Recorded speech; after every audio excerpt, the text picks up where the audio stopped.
So I printed this out actually yesterday because I wanted to read it to you guys. But basically, Ta-Nehisi Coates wrote an article, and Ta-Nehisi Coates is a wonderful writer. So we are going to read what Ta-Nehisi Coates has to say about all of this. So this was from September 16th. It says, Charlie Kirk redeemed. A polite lost cause? By Ta-Nehisi Coates. Yes, I said that. So it says, by ignoring the rhetoric and actions of the turning point, politicians are sanitizing his history. Before he was killed last week, Charlie Kirk left a helpful compendium of words, one that would greatly aid those who sought to understand his legacy and impact. It is somewhat difficult to match these words with the manner in which Kirk is presently being memorialized in mainstream discourse. The New York Times columnist Ezra Kirk dubbed Kirk one of the era's most effective practitioners of persuasion and a man who was practicing politics in exactly the right way. California Governor Gavin Newsom hailed Kirk's passion and commitment to debate, advising us to continue Kirk's work by engaging with each other across ideology through spirited discourse. Atlantic writer Sally Jenkins saluted Kirk, claiming he argued with civility and asserting that his death was a significant loss for those who believe engagement can help bridge disagreements. The mentions of debate and engagement are references to Kirk's campus tours during which he visited various colleges to take on whoever come may. That this aspect of Kirk's work would be so attractive to writers and politicians is understandable. There is, after all, a pervasive worry among the political class that college students ensconced in their own bubbles could use a bit of shock therapy from a man unconcerned with preferred pronouns, trigger warnings, and the humanity of Palestinians. But it also shows how the political class's obsession with universities blinds it to everything else. And the everything else of Kirk's politics amounted to little more than a loathing of those whose mere existence provoked his ire. Wow. Yeah, he's going in. It's not just, for instance, that Kirk held disagreeable views, that he was pro-life, that he believed in public executions. Okay, wait. It's not just that, for instance, Kirk held disagreeable views and that he was pro-life, that he believed in public executions, or that he rejected the separation of church and state. It's that Kirk reveled in open bigotry. I totally agree with that. Indeed, claims of Kirk's civility are tough to square with his penchant for demeaning members of the LGBTQ plus community as freaks and referring to trans people with the slur tranny. Faced with the prospect of a Kamala Harris presidency, Kirk told his audience that the threat had to be averted because Harris wanted to kidnap your child via the trans agenda. Garden variety transphobia is sadly unremarkable, but Kirk was a master of folding seemingly discordant bigotries into each other, as when he defined the American way of life as marriage, home ownership, and child rearing free of the lesbian, gay, transgender garbage in their school, adding that he did not want kids to have to hear the Muslim call for prayer 5 times a day. The American way of life was Christendom, Kirk claimed, and Islam, the sword of the left is using to slit the throat of America, was antithetical to that. Large, dedicated Islamic areas were a threat to America, Kirk asserted, and New York mayoral candidate Zoran Mamdani was the Mohammedan, with Kirk supposing that anyone trying to see Mohammedism take over the West would love to have New York a prior Anglo center under Mohammedan rule.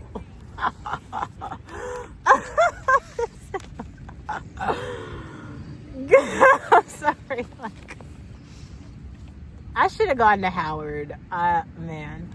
Kirk habitually railed against black crime, claiming that prowling blacks go around for fun to target white people. He repeated the rape accusations against Yusuf Salam, a member of exonerated Central Park 5, who is now a New York City councilman, calling him a disgusting pig who had gotten away with gang rape. Whatever distaste Kirk held for blacks was multiplied when he turned to those from Haiti. Jeez. Haiti was, by Kirk's lights, a country infested with demonic voodoo, whose migrants were raping your women and hunting you down at night.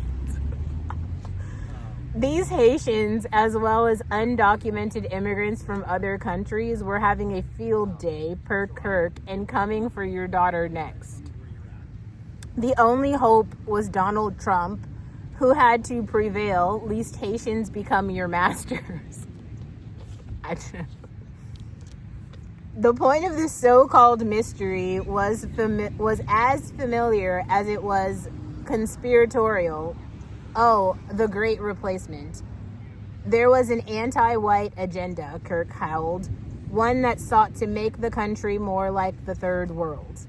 The southern border was the dumping ground of the planet, he claimed, and a magnet for the rapists, the thugs, the murderers, fighting aged males.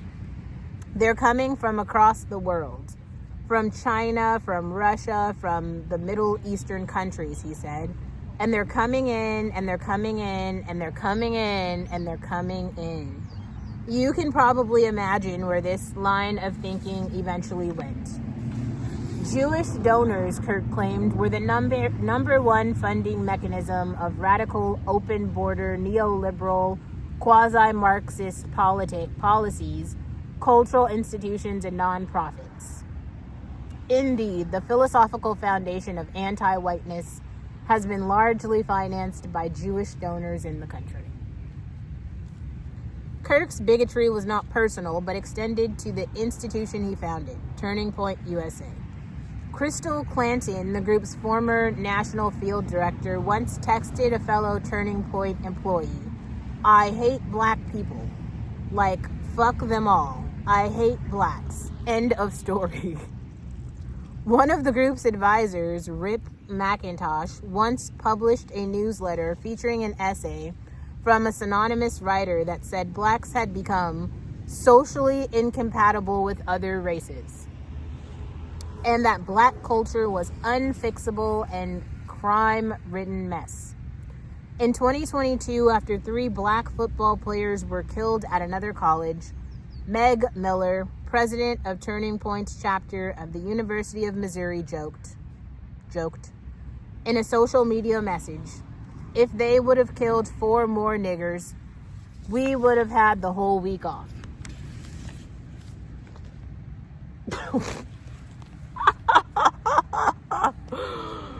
Oh, God. Kirk subscribed to some of the most disreputable and harmful beliefs that this country has ever known. But it's still chilling to think that those beliefs would be silenced by a gunshot. The tragedy is personal. Kirk was robbed of his life, and his children and family will forever live with the knowledge that a visual record of that robbery is just an internet search away. And the tragedy is national. Political violence ends conversation and invites war. So it's just an internet search away. And the tragedy is national. Political violence ends conversation and invites war. Its rejection is paramount to a functioning democracy in a free society. Political violence is a virus, Klein noted, and this assertion is true. It is also at odds with Kirk's own words. It's not that Kirk merely, as Klein put it, defended the Second Amendment. It's that Kirk endorsed hurting people to advance his preferred political outcomes.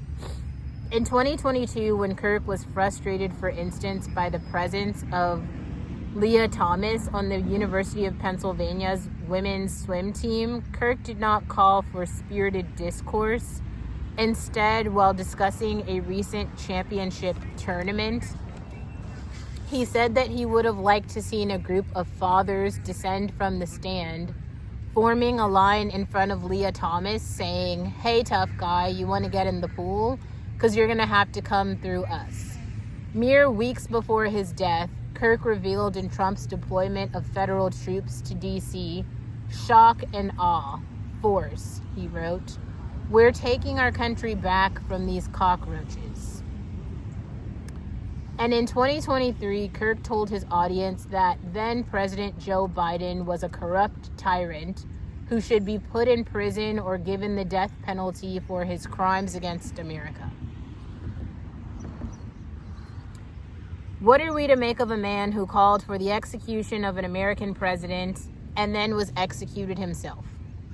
What are we to make of an NFL that on one hand encourages us to end racism and on the other hand urges us to commemorate an unconstructed white supremacist? And what of the writers, the thinkers, and the pundits who cannot separate the great crime of Kirk's death from the malignancy of his public life? Can they truly be so ignorant to the words of a man they have so rushed to memorialize? I don't know. But the most telling detail in Klein's column was that for all his praise, there was not a single word in the piece from Kirk himself. That's a really good point. More than a century and a half ago, this country ignored the explicit words of men who sought to raise an empire of slavery. It subsequently transformed those men into gallant knights who sought only to preserve their beloved Camelot. That's a really good point. There was a fatigue in certain quarters with Reconstruction, which is to say multiracial democracy, and a desire for a reunion to make America great again. Thus, in the late 19th century and much of the 20th century, this country's most storied intellectuals transfigured hate mongers into heroes, ignored their words, just as right now some are ignoring Kirk's words. Words are not violence, but nor are they powerless.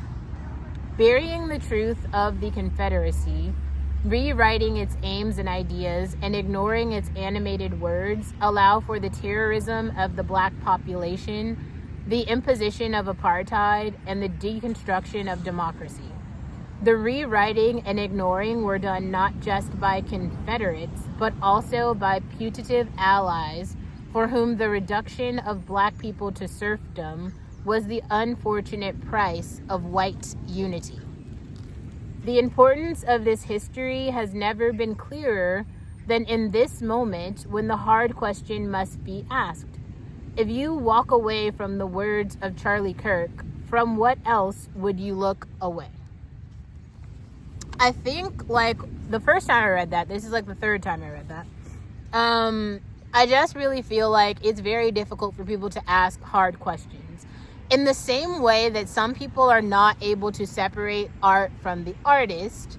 For instance, I feel like if you were a black woman and you said, ooh, some of the Chris Brown songs are really good, but he's just so hateful toward black women that I can't go to the concert, I might hear you more than you being well, I'm actually still going to give him my money, right? So it's the people who don't actually condemn taking the Confederate flags and signs and statues of Confederate heroes down.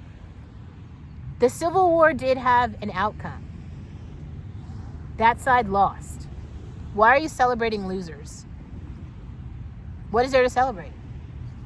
Be serious. If they would have won, I get it. Keep the Confederate statues up. And the really sad part is there are so many immigrants who come here who don't even understand the statues that they're looking at.